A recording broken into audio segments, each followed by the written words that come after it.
It's Outcast, and hey, yeah, it's B100 today's hit music show. And Rich, good morning, Kamloops. Time for a little reality of realty. Jeremy Reid joining us in studio. Good morning. Good morning. Before we get into your topic, we're talking kids' food today that, as adults we still enjoy. Yes. Mm-hmm. You actually just did this morning. Yeah, I think it's the best part about having young kids. I had Fruit Loops for breakfast. It was amazing. That's so good. I love that. Fruit Loops has been a very popular choice this morning. Any sugary cereal, like Frosted Flakes, Corn Pops, put them all in there. Yeah. Amazing. Fruit Loops is really at the top, though, I think. Yeah, Fruit Loops is right up there. There's something about and Fruit Loops that somebody doesn't mentioned feel right. Lucky Charms. Lucky Charms. Yeah. Yes, they're we up brought there, those too. in until my son, you won't find marshmallows anymore. That comes into the house, and he has a second alone, marshmallows are gone.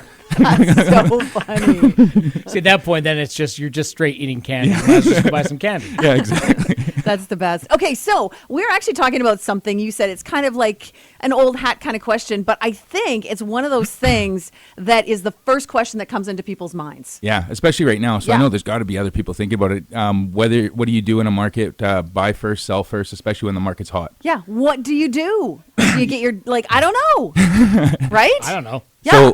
So this is kind of where my spin's a little different on it. And the problem is that I get quite asked a lot, what would you do? Yeah. But the truth of the matter is when I sold our house, we had to be out in 30 days. So I undervalued it, put it on the market, went to multiple offers. And then my wife and I kind of went for the ride of, hopefully we find a place in time.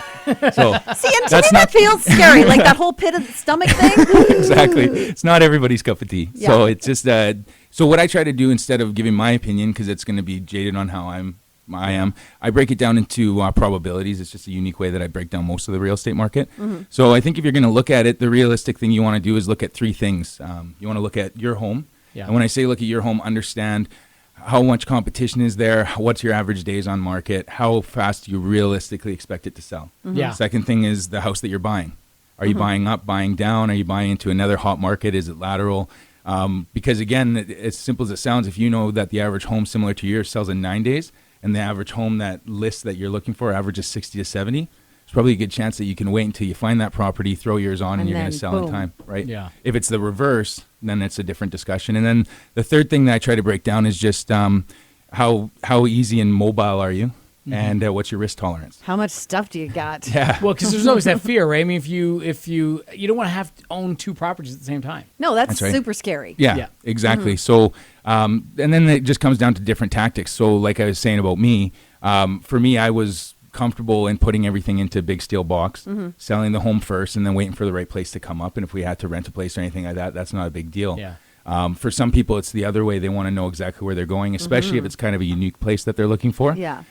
So some of the things that I usually recommend, I've got some great bankers. If you've never looked into bridge financing, that can be a gem. Okay. Because it's just that kind of back end, okay, now we can actually go out, find a place that we like. A lot of people don't realize that once their home's under contract, getting financing is quite a bit easier for a second one, especially if you're going to own two homes for a while. So it's a little different type of financing. They can almost understand the situation a bit more. Yeah, exactly. And then what it does, it kind of gives you the freedom to go out, wait till the house comes on, buy it without having to do subject to sale, buy yourself 60 to 90 days, put your house on the market, and if for some reason the bottom falls out and you can't sell, you've got financing to hold you in case you just can't line those dates up.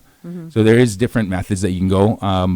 And then the other option is if you just absolutely want to go the other way, then wait until the property comes up. If it's so unique that something might not come up for 6 or 7 months, wait until that one comes in.